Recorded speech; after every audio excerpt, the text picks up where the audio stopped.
Boa noite. Boa noite. Oposição recorre ao Supremo por uma CPI exclusiva para investigar a Petrobras. Lula afirma que o governo precisa defender a empresa com unhas e dentes. Pesquisa Datafolha mostra que 3 em cada 4 brasileiros apoiam racionamento de água. Aumenta o número de furtos de fios na capital. Só neste ano foram mais de 60 mil. Polícia alerta sobre golpes de estelionatários que pegam até segurados do INSS. Barras de ferro instaladas em estação da CPTM atrapalham a acessibilidade de cadeirantes.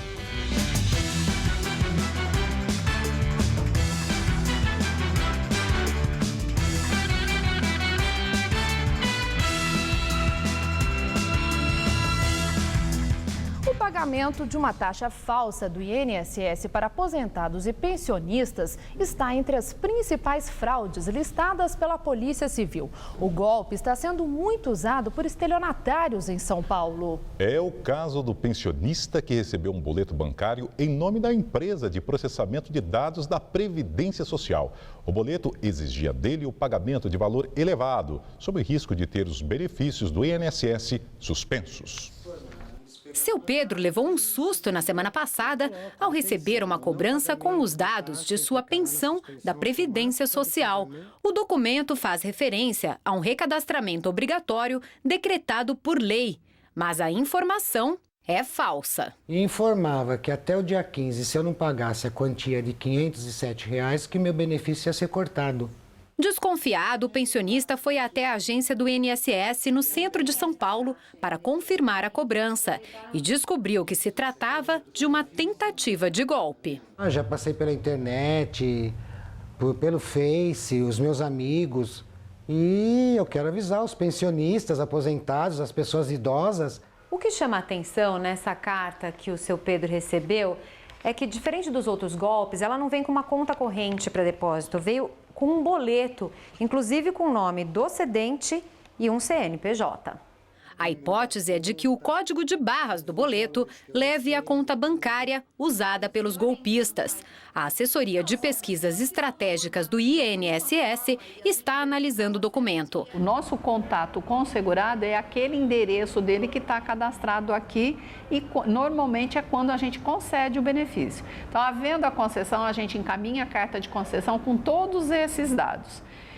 Nenhum serviço existe a cobrança de nenhuma taxa, de nenhum valor. Havendo alguma situação que tenha necessidade de fazer alguma alteração, esse segurado, esse beneficiário, ele é chamado a esclarecer aquela situação. O Guia de Orientações e Prevenções a Golpes da Polícia Civil traz os 19 crimes mais comuns na cidade. Entre eles, o do falso sequestro de parentes ou do familiar em dificuldade que precisa de dinheiro. O falso gerente de banco que se oferece para ajudar clientes com o pagamento de contas e foge com o dinheiro. E o golpe da renegociação de empréstimo bancário. Eu recebi telefonema, a pessoa querendo que eu passasse o número do meu documento para essa pessoa, entendeu? Certo? Que era do banco, não sei o quê, que negócio de empréstimo. Quando eu quero pegar um empréstimo, eu vou direto no banco, entendeu? Converso com o gerente. Entendeu? Já recebi sim no celular, mas desconfiei na hora. E os criminosos estão cada vez mais audaciosos. Uma modalidade de golpe que é muito comum atualmente é o da mensagem pelo celular. A pessoa recebe um torpedo informando que ela foi sorteada para algum grande prêmio ou para um empréstimo em dinheiro e que, para receber o benefício, ela deve retornar a ligação. No celular? Direto, né? Direto, que você ganhou casa, que você ganhou carro e aí por diante. O que você faz? Só apago. Não acredita? De forma alguma. A gente pede para as pessoas terem muito cuidado, né? Nunca fornecer os seus dados pessoais a terceiros, né? Inclusive familiares, ter esse cuidado. Porque talvez num momento, num cadastro, no comércio, por exemplo, essas informações podem vazar e talvez esteja aí esse contato, né? Por esses tipos de golpes. Hoje tem tanta pessoa desonesta que a gente tem de estar sempre atenta. Polêmica. A CPTM instalou, a pedido dos próprios passageiros, barras de ferro na entrada da passarela que dá acesso à estação Jardim Romano, na zona leste da capital. Mas quem tem dificuldade de locomoção reclama que sofre para entrar no local. O obstáculo, segundo a companhia, tem como objetivo impedir a entrada de motoqueiros que tentam atravessar junto com os pedestres. As barras de ferro foram colocadas bem no início das rampas que dão acesso à estação Jardim Romano, na linha 12 da CPTM, na zona leste da capital. Para muitos, obstáculos que só atrapalham. Dona Rosineide faz este trajeto todos os dias com os filhos. Ela precisa passar pela passarela porque a creche fica do outro lado do bairro. Dificulta porque às vezes tem um monte de pessoas para passar, aí a gente tem que estar esperando, às vezes tem pessoas que reclamam, né? Então tá ruim essa passagem aqui pra gente.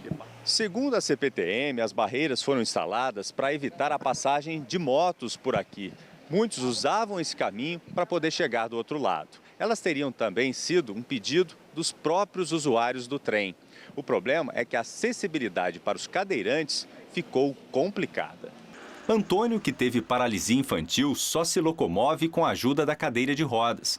Agora precisa passar por um espaço estreito e fazer um zigue-zague para ter acesso ao trem. Muito estreito, né? Tem que ficar toda hora batendo num canto, bate em outro. Situação que se repete com outras pessoas com mobilidade reduzida. Aqui a gente precisa de rampa, aqui a rampa. Mas há quem acredite que a instalação do dispositivo trouxe mais segurança, já que as motos foram impedidas de passar pelo espaço reservado para os pedestres, evitando atropelamentos. Melhor que a moto passar. Como é que era antes? É que o pessoal cortava o caminho por aqui? Cortava o caminho, só que não respeitava quando as crianças iam para a escola. Era perigoso. Era. Euclides é líder comunitário. Para ele, há outras maneiras de se impedir a passagem das motos pelas rampas sem prejudicar a acessibilidade. Perto das catracas há um vão livre lá de mais ou menos uns 8 metros, né? De 6 a 8 metros. Lá poderia ser colocado umas catracas, né? E um estagiário que, quando houvesse a situação de cadeirantes ou idosos, abrissem esse vão. Essa mesma catraca impediria as motos de passar. Segundo a Companhia Paulista de Trens Metropolitanos, 42 das 92 estações estão de acordo com as normas vigentes de acessibilidade. Na estação do Brás, onde circulam 500 mil passageiros por dia, há piso tátil, banheiro exclusivo para pessoas com deficiência, além de elevadores, escadas rolantes e informações em braille. Cerca de R$ 2.300.000 devem ser investidos na reforma das estações que ainda não estão adaptadas. A assessoria de imprensa da CPTM informou que, no caso da estação Jardim Romano, os moradores podem entrar em contato com a companhia. Se as barreiras estiverem atrapalhando, alternativas podem ser estudadas para melhorar a acessibilidade no local. Uma jovem de 18 anos morreu atropelada por um ônibus no terminal Campo Limpo, na zona sul de São Paulo. Vitória Silva Barros foi atingida pelo ônibus da empresa Transcuba do Consórcio 7 na noite de segunda-feira. Segundo a polícia, a vítima foi atingida quando atravessava fora da faixa, bem no momento em que o coletivo fazia uma curva para entrar no terminal. O caso foi registrado como acidente de trânsito. Crime em Higienópolis. A polícia está mais perto de descobrir a identidade da vítima, que teve o corpo esquartejado e partes espalhadas pelo bairro. A justiça decretou o sigilo do caso, mas a identidade do homem desaparecido e que pode ser a vítima do esquartejamento no centro de São Paulo já é conhecida. Álvaro Pedroso, de 55 anos, é motorista de ônibus e mora em Cidade Ademar, na zona sul da capital. Segundo a família, ele saiu de casa no dia 22 de março e não voltou mais. No dia 23, as primeiras partes de um corpo foram encontradas em sacos plásticos em Higienópolis. A cabeça da vítima foi achada no dia 27, na Praça da Sé, por um morador de rua. Nesse período, a família do desaparecido registrou um boletim de ocorrência.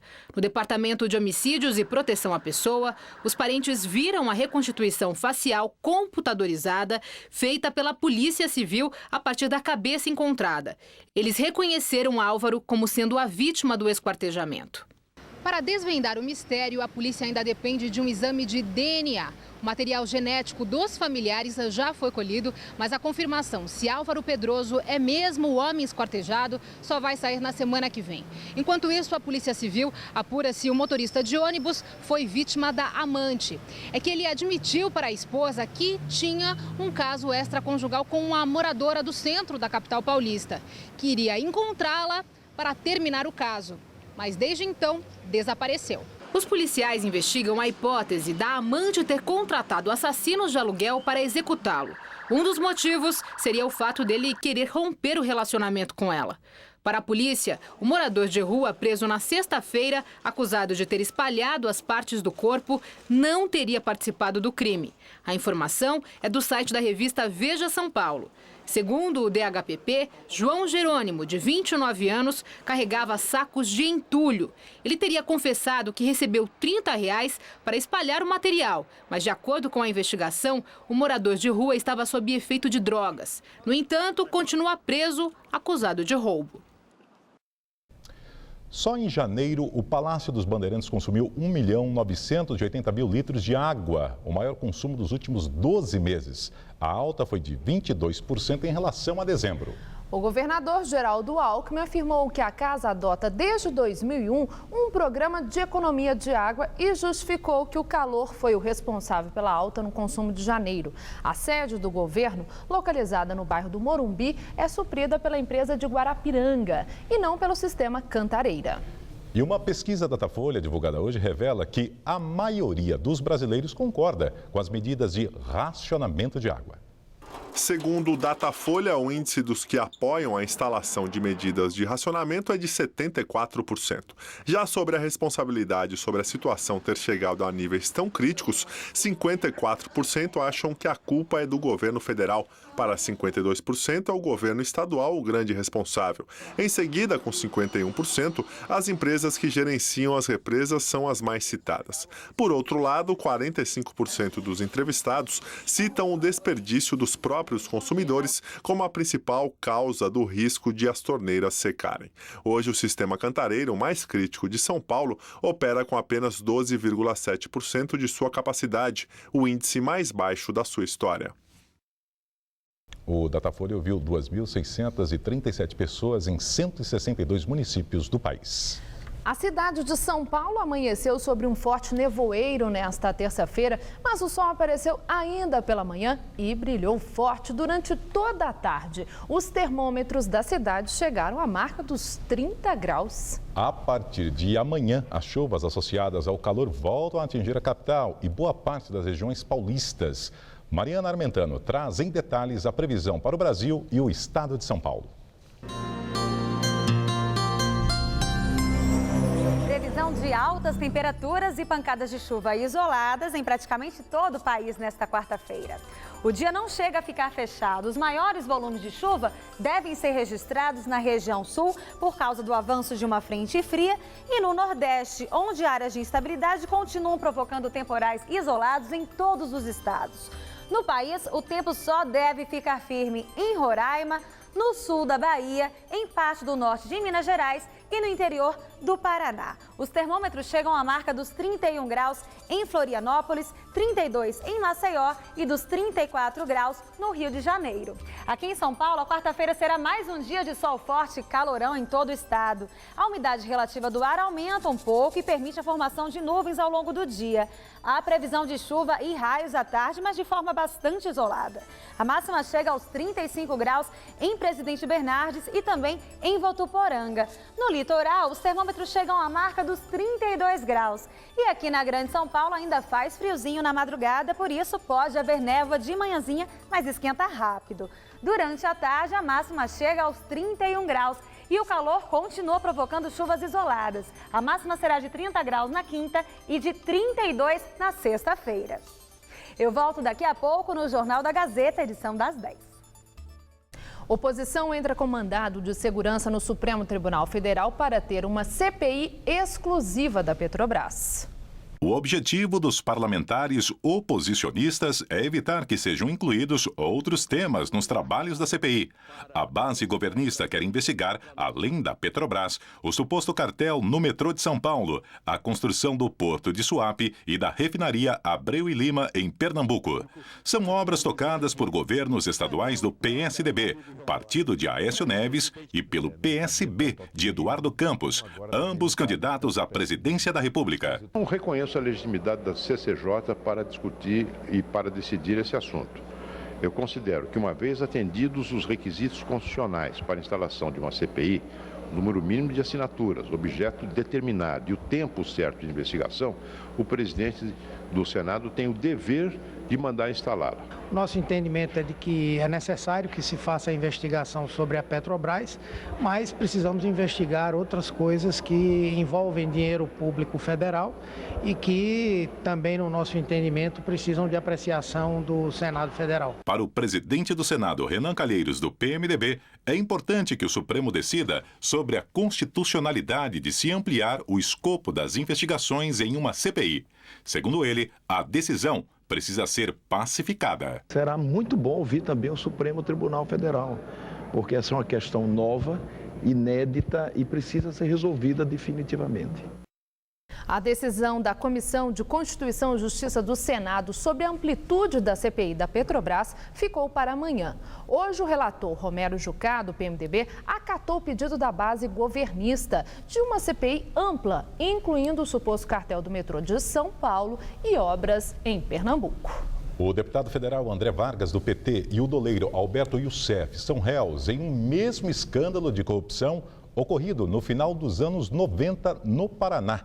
A informação foi divulgada no site do jornal Folha de São Paulo. Segundo o jornal, no final da década de 90, ao menos 14 milhões de reais, em valores da época, teriam sido desviados em licitações fraudulentas. E partes desse dinheiro teriam ficado com Youssef e com André Vargas. A suspeita é de que o dinheiro tenha sido usado em caixa 2 de campanhas do PT na região. Ao jornal, a assessoria de André Vargas disse que ele não ia comentar o assunto. O deputado pediu licença de 60 dias do cargo após sua relação com o doleiro vir à tona. Em entrevista para blogueiros ligados ao PT, ex-presidente Lula diz que o governo precisa defender Petrobras com unhas e dentes. Lula afirmou não ser contrário à CPI, mas ressaltou que o governo precisa debater o caso com força e disse esperar que o PT tenha aprendido a lição da CPI do Mensalão, que, em sua opinião, deixou marcas profundas nas entranhas do partido. De acordo com o ex-presidente, se o PT tivesse feito um debate político e não ficasse esperando um debate jurídico, a história seria outra. Algumas das pessoas que estão ansiosos para fazer a CPI são pessoas que trabalham, na minha opinião, com o enfraquecimento da Petrobras. E muitos desses queriam privatizar a Petrobras há pouco tempo atrás. Eu acho que o governo tem que ir para a ofensiva e debater esse assunto com muita força. A gente não pode ficar permitindo, sabe, que por omissão nossa, sabe, as mentiras continuem prevalecendo. Sobre o pedido de licença do deputado André Vargas, do PT do Paraná, Lula quer que o parlamentar dê explicações sobre sua ligação com o doleiro Alberto Youssef. Eu espero que ele consiga convencer a sociedade e provar, sabe, de que não tem nada além da viagem de avião. Eu espero. Eu torço por isso, porque no final, quem paga o pato é o PT. Sabe? Então eu torço que não tenha nada além de uma viagem. O que já é um erro. O ex-presidente negou que seja candidata ao Planalto este ano, no lugar de Dilma Rousseff. A hipótese é levantada em alguns setores do PT e da base aliada. Eu quero dizer para vocês o seguinte, não sou candidato. Ou seja, eu não tenho como em cartório registrar, sabe, que eu não sou candidato. Eu não sou candidato, a minha candidata é a Dilma Rousseff. E se vocês puderem contribuir para acabar com essa boataria toda, ou seja, vocês estarão contribuindo com o processo de democratização desse país. E agora vamos ao comentário de política com José Neumann e Pinto. Estela Laerte, o deputado André Vargas, vice-presidente da Câmara, do PT lá do Paraná, é um pândego, né? Você lembra dele erguendo o punho como os negros nas Olimpíadas do México E como os Zé Genuíno protestando contra uma decisão do Supremo, o presidente do Supremo lá ao lado dele. Agora, além de pândego, ele é ousado, porque o sujeito com um rabo de palha desse tamanho, quer dizer, com uma tremenda de uma capivara como essa dele, não podia estar se exibindo daquele jeito, né? Mas ele conta com a impunidade, né? E conta, pelo visto, com a cumplicidade do partido e dos colegas da Câmara. Primeiro, deram a licença de 60 dias, naquela esperança de que o assunto se perca, quer dizer, um investimento na amnésia. É um velho investimento de político safado no Brasil, né? Agora estão falando em renúncia. O noticiário é que o PT está querendo que ele renuncie. Ora, nós sabemos que a renúncia é uma licença um pouco maior. Na próxima eleição, ele se candidata, ninguém se lembra de mais nada, a militância o elege, e aí ele vai dizer, o povo me absolveu. Então, não tem conversa de licença de 60 dias, não tem conversa de renúncia. O deputado André Vargas não merece esta saída honrada, honrosa, aliás, que estão querendo dar para ele, porque ele cuspiu na própria honra, fazendo negociata, fazendo galhofa, e tudo não foi registrado pelo partido da imprensa golpista, o PIG, não, nem por Aécio Neves. Esse pessoal da oposição é muito incompetente, não descobre nada. Quem descobriu foi a Polícia Federal. E a Polícia Federal tem a documentação dessa comunicação dele por telefone celular, em mensagem, SMS, em que há uma galhofa, kkkk, eu vou atuar, ele dizendo, e o outro dizendo, vamos fazer a nossa independência. Então, ele não se comportou de forma honrada, conspurcou o mandato e a biografia dele e está cuspindo no eleitor que o elegeu, no partido que ele deu a legenda, e na instituição que o abriga, que é a Câmara. O mínimo que se tem que fazer com ele é cassar o mandato por quebra de decoro e não ficar esperando ele se candidatar assim que recuperar os direitos políticos, não. Tem que ir para a justiça comum, ser julgado pelos crimes que cometeu. Mas o que é isso? Com essa impunidade nós não podemos conviver. Pois é. Quinta-feira eu estou de volta aqui, direto ao assunto, e conto com você aí, tá? Em pé. E um caminhão que transportava detentos tombou na Marginal Tietê. Segundo os bombeiros, 2 presos tiveram ferimentos leves. O acidente aconteceu no início da tarde, na altura da Ponte Cruzeiro do Sul, e causou lentidão em ambos os sentidos da Marginal Tietê.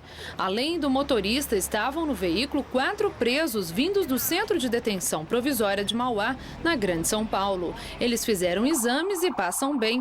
A Secretaria de Administração Penitenciária do Estado não soube informar a causa do acidente. Termina a greve dos lixeiros e garis no ABC Paulista. Agora, as cidades farão uma força-tarefa para a coleta do lixo acumulado nas ruas. A greve foi encerrada ontem depois de um acordo dos grevistas com as empresas. Os grevistas pediam 15,39% de reajuste salarial, mas aceitaram um aumento de 10%, além de pagamento das horas paradas. Na sexta-feira, o Tribunal Regional do Trabalho havia julgado a paralisação abusiva e determinou que os lixeiros e garis voltassem ao trabalho imediatamente, o que não aconteceu. Mesmo com o fim da greve, o serviço deve demorar alguns dias para voltar ao normal.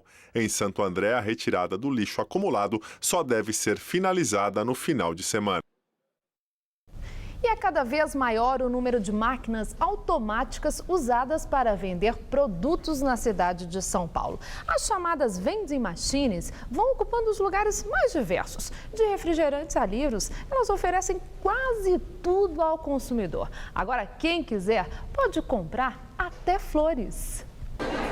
O metrô de São Paulo está sempre assim, lotado. No vai e vem da cidade, muitos imprevistos. Para a mulherada, uma ideia simples está fazendo sucesso.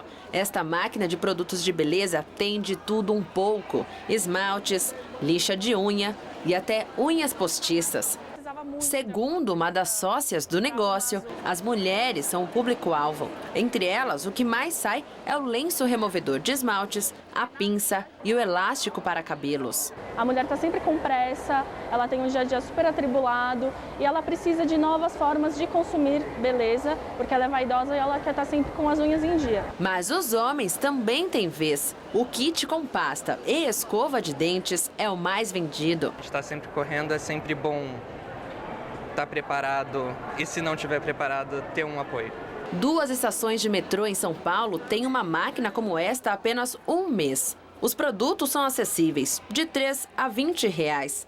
O investimento de R$60 mil deve retornar para os bolsos das empresárias em até um ano. A expectativa é ampliar o número de estações com as máquinas. Acredito que faça sucesso em qualquer lugar, porque quem não quebra a unha precisa de alguma coisinha para fazer aquele conserto de última hora. Não tinha visto, não sabia que tinha, mas agora eu tô vendo que é super útil para tudo. A mulher agora não tem mais desculpa para não estar bem, assim, vai chegar e aqui vai correr, fazer alguma coisa e dar um jeitinho para chegar bem em todos os lugares que tiver que chegar. Se bater aquela fome, esta máquina de cupcakes está pronta para socorrer os famintos. Aqui, tudo é digital. O cliente escolhe o sabor do bolinho na tela e efetua a compra com cartão de crédito ou débito. Para manter os produtos sempre frescos, a produção acontece ao longo de todo o dia. A máquina não é abastecida completamente.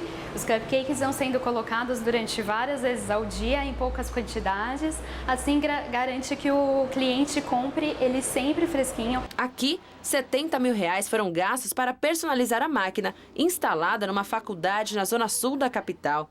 A proprietária acredita que o valor deve ser recuperado em até 1 ano e meio. O retorno está sendo muito positivo, apesar de novo, nós acreditamos até em, quem sabe, futuras máquinas. Neste shopping, a novidade são as flores. A máquina mantém uma temperatura média de 7 a 8 graus. Aqui é possível ver o buquê antes de levá-lo para casa. Os arranjos custam entre R$22 e R$58. Fátima está no ramo das flores há 20 anos. Experiente, ela trocou o formato online e idealizou a máquina. A empresária afirma que R$1 milhão foram gastos no projeto e na execução da ideia. Vendendo em média 20 buquês por dia, o retorno financeiro deve vir até o final deste ano. Confio muito nesse mercado. Eu acho que esse mercado tem um potencial enorme que vai além do cafezinho e do refrigerante.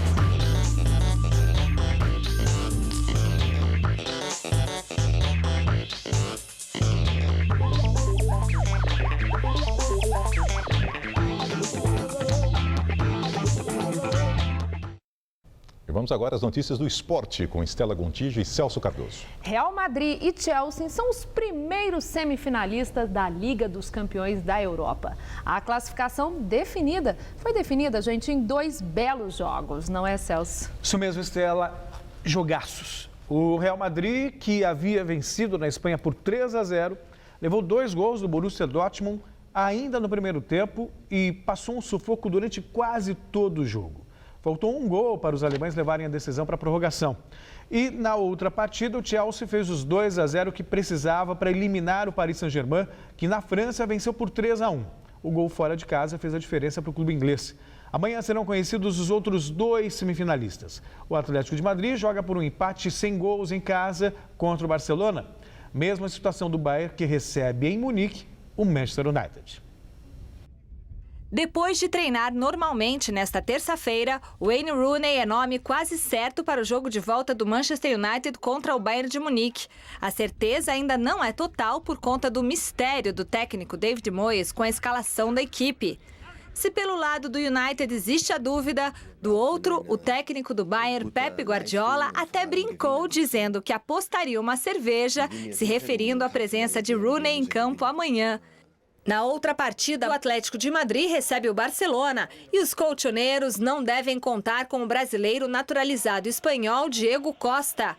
O técnico Diego Simeone afirmou que não quer um jogador com 50% de condições para o duelo e afirmou ter no grupo um bom substituto. Nós vamos treinar e ver as condições dele para depois decidir. Se ele não puder jogar, Adrian vai para o campo e tenho certeza que fará um bom trabalho. Diego Costa marcou 33 gols esse ano e mesmo com a presença praticamente descartada pelo treinador, foi relacionado no grupo para a partida de amanhã. E amanhã tem mais classificados para a Liga dos Campeões, né, Celso? E o que eu espero são 2 jogos eletrizantes como os que nós tivemos hoje. Foram jogos que, assim, você não conseguia parar. Emoção de lado a lado, ataques buscando gol, enfim, foram belos jogos. E amanhã os 2 confrontos estão abertos. O Bayern tem um favoritismo maior, apesar do equilíbrio em termos de tradição, o Bayern tem mais time, então vive o melhor momento que o Manchester United e deve se classificar. Já no clássico Atlético de Madrid e Barcelona, o equilíbrio é muito grande. O Barça tem mais time e o Atlético vai sentir muito a falta do Diego Costa, que é o principal artilheiro na competição, mas joga em casa. Ainda assim, um leve favoritismo para mim do Barça. E pela Libertadores da América, tem time brasileiro em campo hoje. O Atlético Paranaense visita logo mais às 15 para as 8 da noite Strongest na Bolívia. Um empate classifica o time curitibano. Flamengo, Botafogo e Cruzeiro decidem o futuro na Libertadores amanhã. Celso, uma pesquisa aponta que para os torcedores a Copa não será tão boa financeiramente. Estela, uma pesquisa do Instituto Datafolha revela que mais da metade dos brasileiros acredita que a Copa do Mundo trará mais prejuízos do que benefícios para o país. 55% dos entrevistados afirmaram que a competição trará mais prejuízos para a população em geral, contra 36% que disseram que o benefício seria maior. Pela primeira vez, a aprovação da realização da Copa no Brasil ficou abaixo dos 50%. 48% dos entrevistados disseram ser a favor da realização do campeonato aqui. O índice mostra tendência de queda desde 2008, quando foi realizada a primeira pesquisa.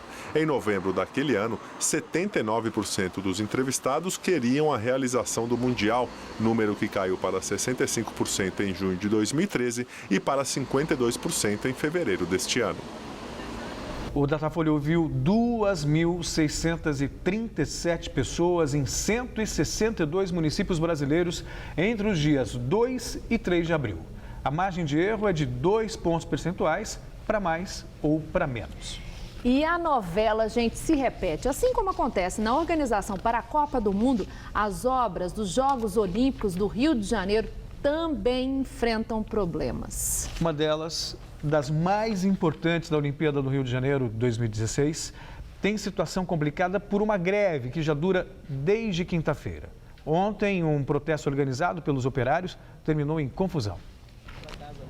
Situação complicada vive o Parque Olímpico dos Jogos do Rio de Janeiro. Desde quinta-feira da semana passada, os funcionários das obras pararam de trabalhar, reivindicando a troca do sindicato que os representa. A briga principal é por um reajuste de 10% nos salários, mas as empresas responsáveis pelas obras insistem em um aumento de, no máximo, 9%. Para piorar, ontem, durante uma manifestação, trabalhadores e seguranças do local entraram em confronto, 2 tiros foram disparados para o alto, mas ninguém ficou ferido.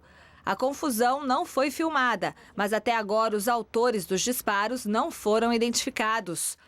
O Rio de Janeiro garantiu o direito de sediar a Olimpíada ainda em 2009 e será a primeira cidade da América do Sul a realizar o maior evento esportivo do planeta.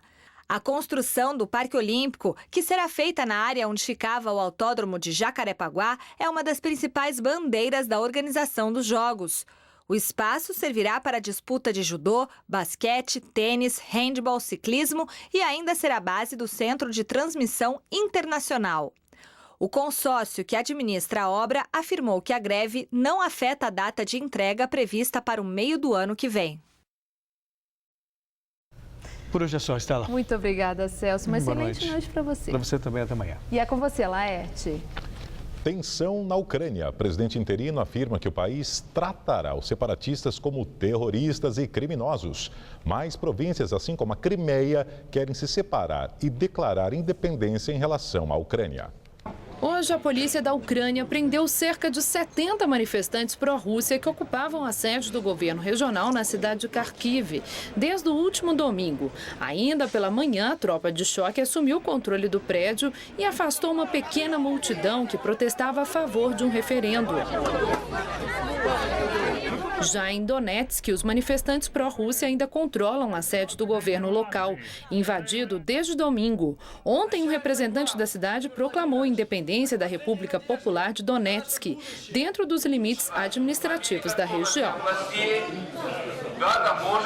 O presidente interino da Ucrânia, Alexander Turkhinov, declarou que o país tratará os separatistas como terroristas e criminosos. Turkhinov também disse que espera em breve que sejam liberados os edifícios invadidos em Donetsk e Lugansk. Ainda no parlamento da Ucrânia, deputados nacionalistas e comunistas trocaram agressões. A briga aconteceu devido à divergência de opiniões dos políticos em relação à federalização do país. A Rússia também se manifestou sobre o assunto. A nação pediu que a Ucrânia desista de todo tipo de ataque militar para deter os protestos pró-russos, já que isso poderia induzir a uma guerra civil no país. Já o secretário de Estado americano John Kerry afirmou que as ações russas na Ucrânia são um pretexto artificial para a intervenção militar no país. E agora vamos ao comentário de política internacional com João Batista Natália. Vamos falar de Vladimir Putin. O presidente da Rússia parece estar comendo a Ucrânia pelas bordas. Primeiro, ele anexou a Crimeia. Agora, como se tivesse um controle remoto, ele provoca confusão em 3 outras províncias ucranianas que abrigam populações de cultura russa. E para que ninguém duvide que os dentes dele estão afiados, ele também ameaça a Ucrânia de invasão. Existem 40 mil soldados russos estacionados na fronteira ucraniana. Os Estados Unidos e a União Europeia defendem a Ucrânia, mas só da boca para fora. Ninguém no Ocidente toparia uma operação militar. A OTAN hoje protestou, mas não ameaçou os russos de retaliação. É claro que, teoricamente, as províncias ucranianas de Donetsk, Lugansk e Kharkov podem em breve cair como um castelo de cartas. Mas eu não acredito que seja esse o plano de Vladimir Putin. Ele não quer anexar a Ucrânia. Ele quer que a Ucrânia seja inviabilizada como Estado, como país independente, como território com grande aparato industrial e com uma agricultura capaz de abastecer em grãos parte do leste europeu. Vamos dar uma recuada no tempo. Em 1990, com a União Soviética em desintegração, as repúblicas bálticas, Letônia, Lituânia e Estônia, se separaram da Rússia e entraram na OTAN. Pela primeira vez, o Kremlin passava a contar com uma presença militar hostil em suas fronteiras. A Ucrânia é para os russos um problema parecido, mas com potencial de estragos multiplicado por 10. E vejam que estamos falando de uma Rússia que tem ambições bem maiores do que a de fazer parte dos BRICS, ao lado do Brasil, Índia e China. É uma Rússia que pretende ditar as regras nesse imenso espaço geográfico onde se juntam a Europa e a Ásia.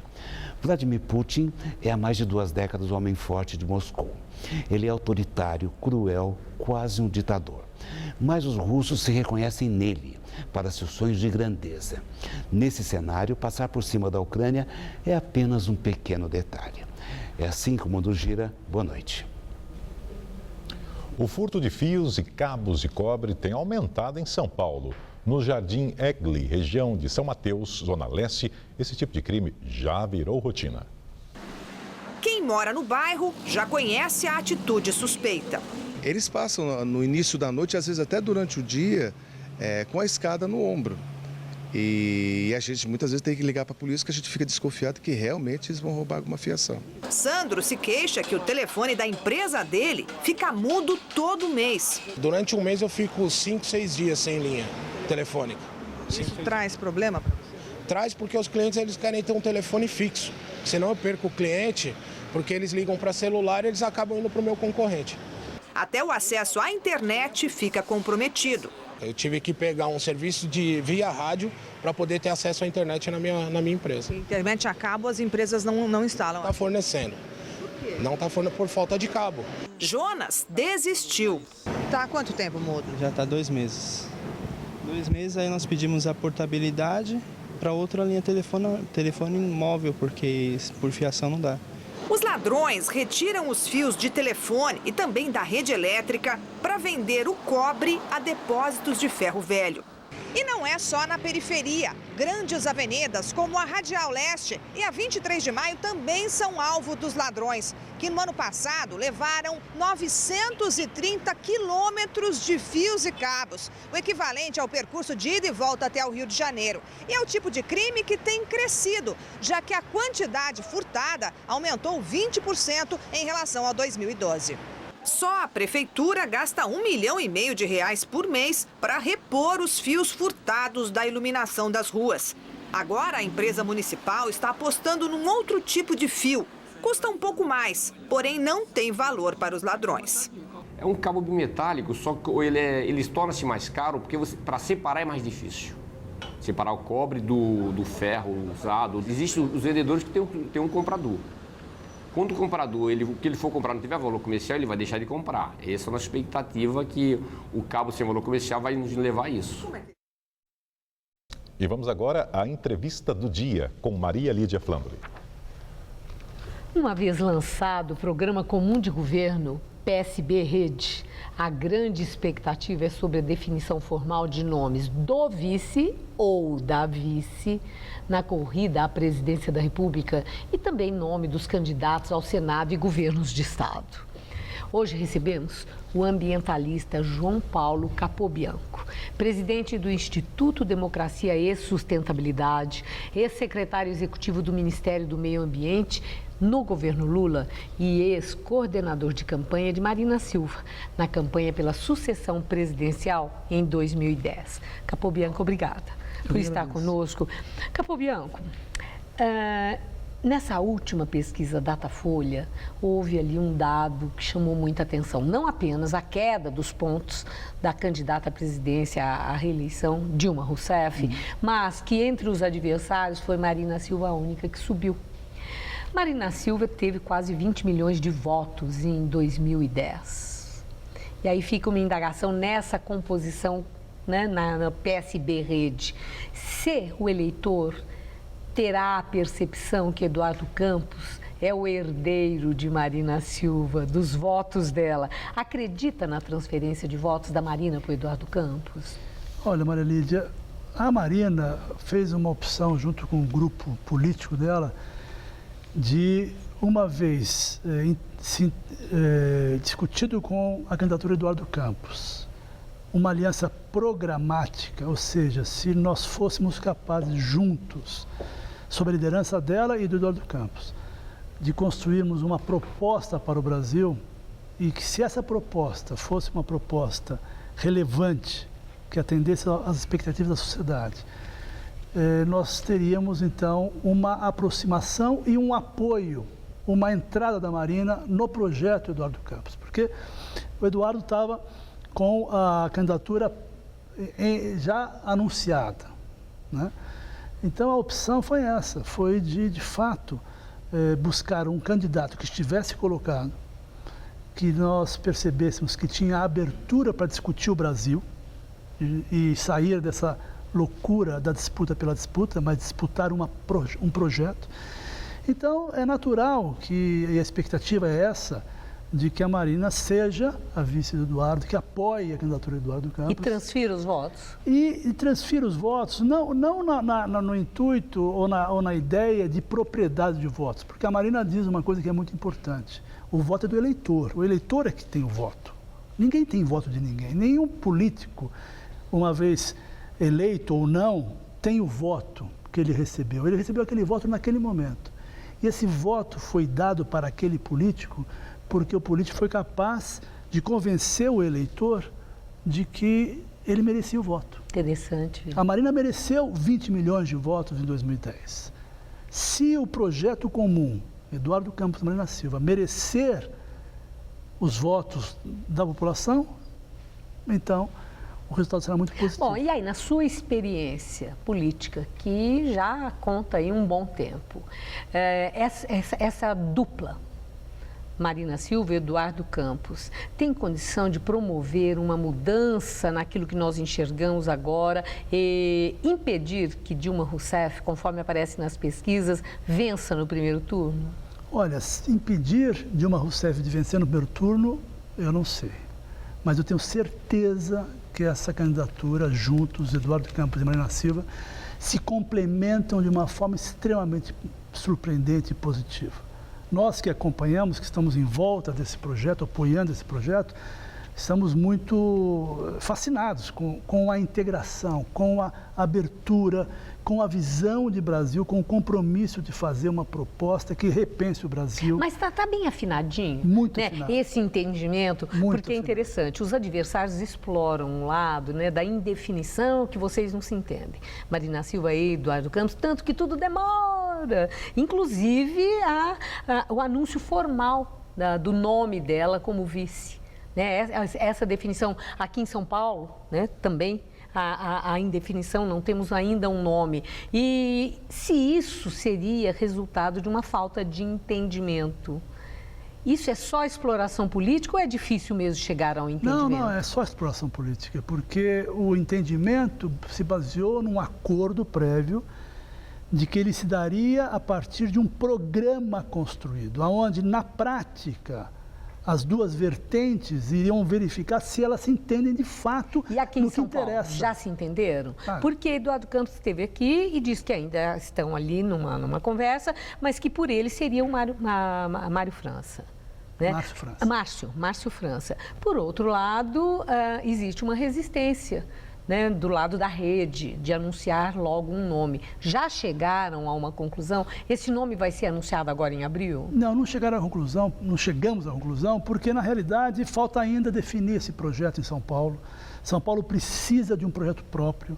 Não é possível pensar em Brasil sem pensar também em resolver São Paulo. São Paulo precisa de um projeto de governo inovador, que avance sobre as questões sociais e ambientais de forma mais decisiva. Nós não temos tido isso nos últimos governos, ao contrário, a própria crise da água agora é uma evidência da falta de visão de que os governos têm tido em relação a esse bem natural fundamental para todos. E quando o eleitor vai conhecer o nome escolhido? Então, essa agora é o debate que nós estamos em pleno curso agora.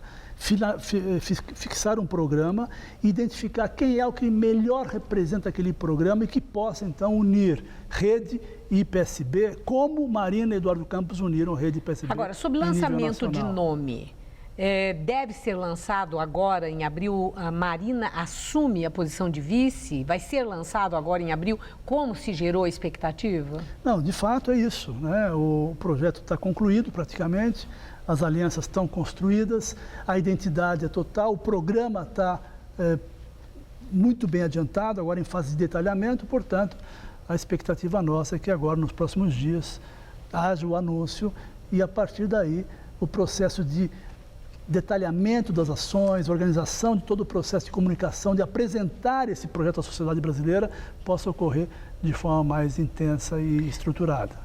Eu li hoje uma carta de eleitor, de leitor, na Folha de São Paulo, em que ele fazia ali uma cobrança, considerando os números das pesquisas, que o candidato não deveria ser Eduardo Campos e sim Marina Silva, já que ela que é portadora já assim de uma herança de votos de outra eleição e subindo nas pesquisas.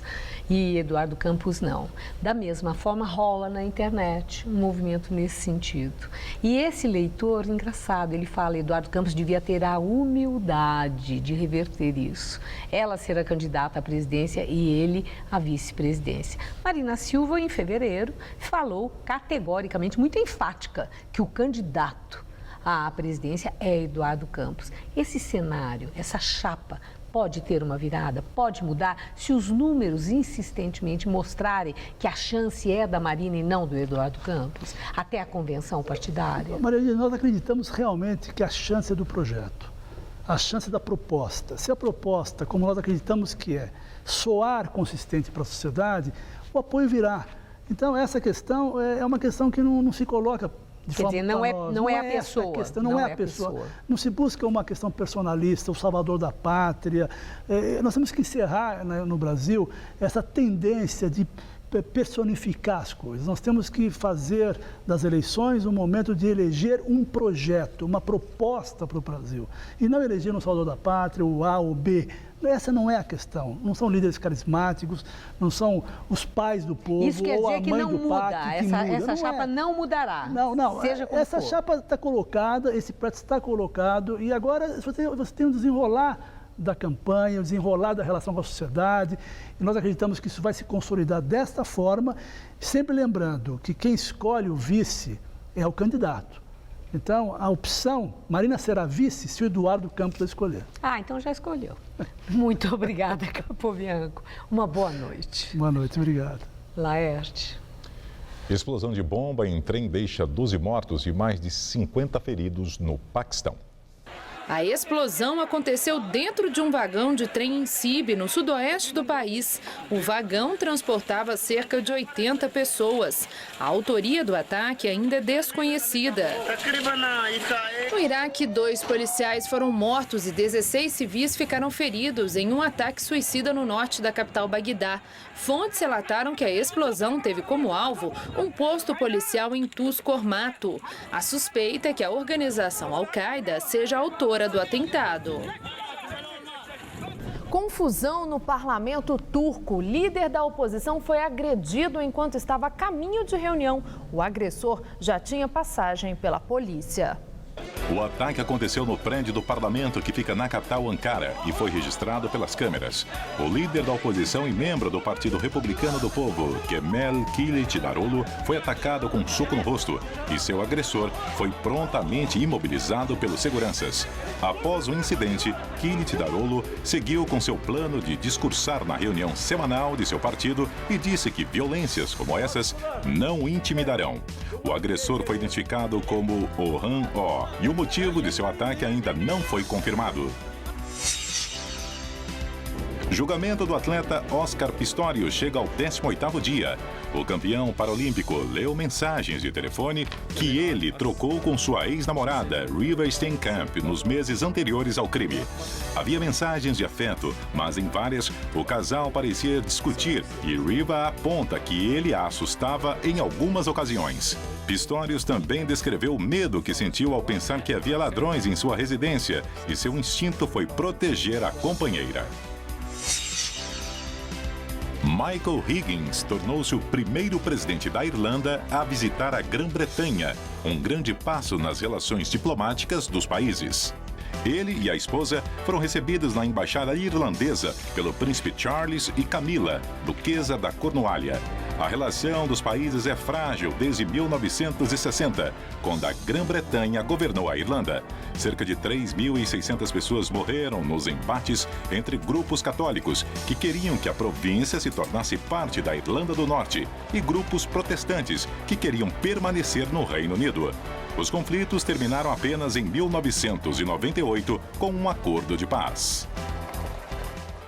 E o Jornal da Gazeta termina aqui. A edição de hoje pode ser vista daqui a pouco no site youtube.com/Jornal da Gazeta. E nós voltaremos daqui a pouco no Jornal da Gazeta, edição das 10. Excelente noite para você. Boa noite, até já.